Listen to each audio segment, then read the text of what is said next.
장애인 문화복지신문 제422호 제16면 기사입니다. 메이드 인 이천 고령 진화도시 추진으로 시민이 행복한 맞춤형 복지도시 실현. 이천시 시장 김경희는 올해 노인 장애인 복지 분야 예산을 지난해 1,798억 원보다 2.6% 증액된 1,846억 원으로 늘리고 어르신들이 행복한 노후를 보낼 수 있도록 메이드 인 이천 고령 진화도시 추진 등 시민이 행복한 맞춤형 복지도시 실현을 위해 노력하고 있다. 이천시의 노인 인구는 36,189명으로 시 인구 대비 15.5%이며 등록장애인 또한 1,944명으로 전체 인구의 4.7%이다. 이에 이천시는 2024년 노인 장애인이 자기결정권을 기반으로 기본적인 생활 및 안전을 보장받을 수 있는 안정적 일자리 제공 및 수요 중심의 맞춤형 서비스를 지원하고 화장문화 확산으로 인한 새로운 장사정책 환경 변화에 효과적으로 대응하고자 친자연적이고 지속가능한 장래문화를 정착시키고자 하며 남북권 복지 인프라 구축을 통하여 지역 간의 복지 서비스 불균형을 해소하고 장애인의 사회참여 활성화 및 정보 접근성을 강화하고자 한다. 독거노인 장애인 응급안전안심 서비스 확대. 이천시는 독거노인과 중증장애인을 위한 응급안전안심 서비스 사업을 확대한다. 응급안전안심 서비스는 최신 ICT, 정보통신기술을 적용한 게이트웨이, GW, 화재 감지기 등의 장비를 취약노인 가정에 설치하여 화재 활동량을 감지하고 모니터링을 통해 응급상황 발생 시 119와 응급관리요원에게 자동 신고되는 등 신속한 대처가 가능한 서비스다. 지난해 104건의 응급상황을 감지하였고 119 긴급출동과 응급관리요원의 대응이 있었다. 2024년부터는 고령의 노인 부부가구, 조손가구 등으로 서비스 대상을 추가 확대하여 54대를 설치하는 등 총 667대를 관리할 예정이다. 이천시는 응급안전안심 서비스 사업 확대로 독거노인 및 장애인의 응급안전에 만전을 다할 계획이다. 장애인 자립지원 시범사업 추진.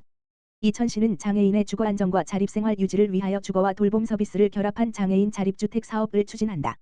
이는 보건복지부가 추진하는 장애인 자립지원 시범사업으로 지난 11월 이천시가 추진지역으로 선정되었다. 장애인 자립주택 사업은 장애인의 지역사회 정착에 대한 사회적 요구가 증가함에 따라 안정적인 주거와 자립생활 돌봄이 결합된 서비스를 제공하여 장애인이 지역사회에서 자립적인 삶을 누릴 수 있도록 지원한다. 입주 장애인에 있어 기존의 자립훈련 또는 단순 자립주거 제공 방식의 지원에서 나아가 지역사회의 정착, 안정적이고 독립된 자립생활을 유지하는 데 크게 도움이 될 것으로 기대하고 있다. 장애인 자립주택 사업 수행기관의 공모는 오는 4월 예정이고 자립지원 운영위원회 구성 및 전담 인력을 모집하여 자립대상자 4명, 세대를 선정할 계획으로 자립대상자는 경기도와 시가 마련한 임대주택에 입주하여 전담 인력을 통해 지역사회에 적응할 수 있도록 주택계약, 이사지원, 주거환경 개선, 건강검진 등 개인별 맞춤 서비스를 제공받을 수 있다. 남북권 장애인을 위한 남북권 장애인 복지관 건립 추진. 이천시는 지역복지 균형 발전 및 남북권역의 장애인과 그 가족의 복지 서비스 욕구를 충족하고자 장호원읍 진암리 99의 2번지에 2026년 준공을 목표로 총 사업비 170억 원, 연면적 4,240, 지상 2층, 총 4개동의 남북권 장애인 복지관, 가칭, 건립을 추진하고 있다. 남북권 장애인 복지관은 경기도 내 농업과 복지가 결합된 최초의 공공형 치유농업 복지시설로 자살, 정신질환자들에 의한 범죄 증가 등 마음건강 취약계층에 대한 사회적 우려가 고조됨에 따라 발생하는 문제에 대응하기 위해 마음치유에 효과적인 치유농업을 접목하여 새로운 복지 서비스를 제공할 계획이다. 주요 시설로 마음건강 케어센터, 장애인 주간 이용시설, 농업 화훼치유공간, 농산물 판매 공간 등으로 구성되며 지역 밀착 복지시설로 차별화된 장애인 복지 서비스가 제공된다. 중증장애인 긴급 돌봄을 위한 장애인 365팀터 운영. 이천시는 긴급보호가 필요한 재가 중증장애인을 위해 장애인 365팀터를 운영 지원한다. 365팀터는 보호자의 입원, 경조사나 여행 등 예상치 못한 상황으로 긴급보호가 필요한 중증장애인에게 일시보호 돌봄 서비스를 제공한다. 쉼터는 주 7일 20시간 운영되며 입소 정원은 4명으로 유형은 긴급입소와 일반입소로 구분된다. 긴급입소의 경우 보호자 진료 입원, 경조사 등의 이유로 신속한 입소가 필요한 경우에 해당되며 최대 4명까지 우선 입소가 가능하다. 일반 입소는 긴급입소 사유를 제외한 경우이다. 쉼터 입소자는 최장년 30일까지 이용을 할 수 있으며 이를 2만 원을 부담하면 숙식, 생활 등 기본적 서비스와 타 사회복지시설과 지역사회 자원 연계 지원 등 다양한 전문 서비스를 받을 수 있다. 경기도 장애인 제6회 2024년 상반기 직원 워크샵 개최. 경기도 장애인 제6회 회장 김동연 은 3월 8일 스티븐 스포츠 아카데미 센터에서 2024년 상반기 직원 워크샵을 개최하였다.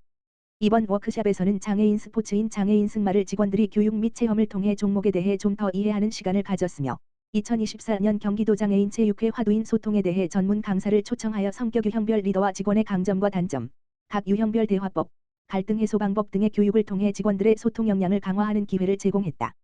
백경열 경기도 장애인 제6회 사무처장은 직원 간 적극적인 소통을 통해 화목한 분위기에서 업무를 하고 직원들이 행복했으면 하며 앞으로도 임직원들이 소통할 수 있는 기회를 지속적으로 만들어가기 위해 노력하겠다라며 소감을 밝혔다. 식품정보, 점자와 음성수어 영상으로 쉽게 확인할 수 있어요. 식품의약품안전처 처장 오유경은 식품용 용기 포장의 유형별로 점자 및 음성수어 영상 변환용 코드, QR를 표시하는 위치를 자세하게 정하는 등 표시 방법을 구체화하기 위해 식품의 점자 표시 등에 대한 가이드라인을 3월 8일 개정했다고 밝혔다. 이번 개정은 식품 영업자에게 다양한 용기 포장의 재질 형태에 따른 세분화된 표시 기준을 제시하여 식품 영업자들이 보다 올바르게 점자 코드를 표시할 수 있도록 돕는 동시에 시각청각 장애인이 식품 정보를 보다 쉽게 확인하고 식품을 선택할 수 있도록 하기 위한 취지이다. 식품용 용기 포장의 재질과 형태 등이 다양함을 고려하여 점자 코드를 표시하는 용기 포장의 유형을 플라스틱, 캔, 필름, 종이 등 17개로 구분하였고 유형별로 표시 위치를 정해 영업자에게 권고, 시각청각 장애인이 점자 코드를 쉽게 찾을 수 있도록 하였다. 또한 점자 코드의 세부 표시 방법에 대해서도 정하고 있다. 점자의 경우 용기 포장의 성형 단계에서 점자를 직접 표시하는 방법, 형압, 블로우, 진공, 사출, 과라벨 또는 스티커에 점자를 표시하는 방법, 엠보싱으로 세분화했으며 업계의 실제 사례를 바탕으로 점자를 표시할 때 유의해야 할 사항도 마련했다. 음성수어 영상 변환용 코드의 경우에는 제작 방법과 표시 방법, QR 규격을 신설했다. 한국시각장애인연합회 김영일 회장은 이번 가이드라인 개정으로 시각청각 장애인들이 식품 표시 정보를 더 잘 확인할 수 있게 될 것으로 기대한다며 앞으로 더 많은 업체가 점자와 QR코드 표시에 동참해주길 바란다고 밝혔다. 참고로 이번 가이드라인은 장애인단체, 소비자단체, 학계, 업계 등으로 구성된 민관협의체에서 충분한 논의를 거쳐 마련하였으며 특히 권장 표시 위치는 장애인 대상 선호도 조사 결과와 장애인단체의 의견을 적극 반영하여 시각장애인이 쉽게 찾을 수 있는 위치로 정하였다.